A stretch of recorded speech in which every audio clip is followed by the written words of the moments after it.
Hey guys, it's Karen. I hope you're having an incredible day. Well, today is the third in our three-part mini-series on balancing body, mind and spirit. And today we're looking at the spirit. Now, I have to say, I've been a little bit apprehensive about recording this video because although I spent many years immersed in making my body a performance tool, and I know that when I used to step on a track for training or racing, I know that my mind was one of my greatest strengths, or mental strength was something that I was quite good at. The spiritual side of things is something that I've historically struggled with. But I do know that it is as important to a healthy, balanced life as having a healthy body and a healthy mind. So it's something I've worked on a lot.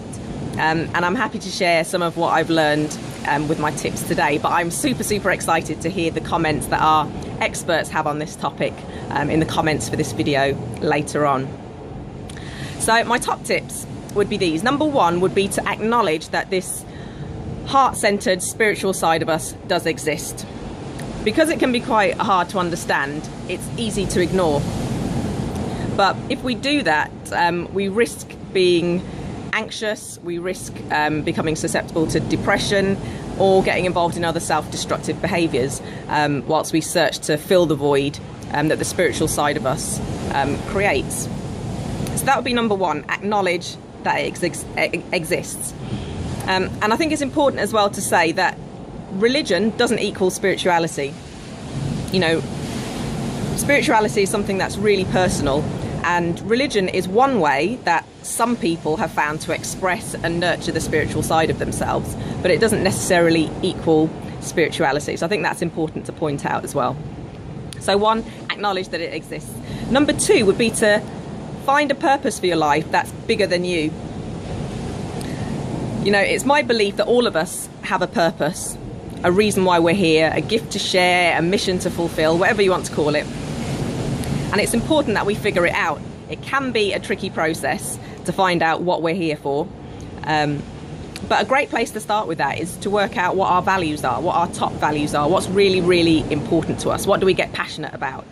And once we've figured that out, we're in a great position then to define what our purpose is and create a mission and, you know, a fantastic vision for our lives. So that'd be number two. Have a purpose for your life that's bigger than you. And my third and final tip would be to use music. I feel like music can be like a massage for the soul. And I don't think it's any coincidence that some of the music that's best at doing that is called soul music.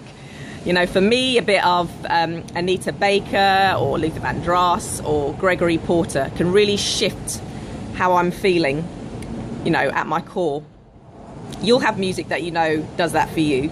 And so my tip is just to use that to help keep your spirit in alignment. So those are my three tips. One, acknowledge that your spiritual side exists. Number two, find a purpose for your life that's bigger than you. And number three, use music to keep your spirit in a tip-top condition. I'm super excited, as I mentioned, about our experts that are going to be sharing their tips. And just to give you a quick introduction, they are going to be Sarah Bradley, who combines Reiki energy healing with traditional massage and other physical therapies. Tim Elliston, who also offers his clients a range of energy and healing therapies.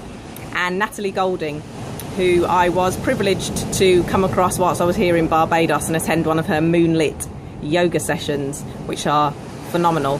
And Natalie describes herself as a spiritual warrioress, so I know she's going to have some fantastic information to share. So check out what those guys have to say in the comments below this video, and until next time, sending lots of love.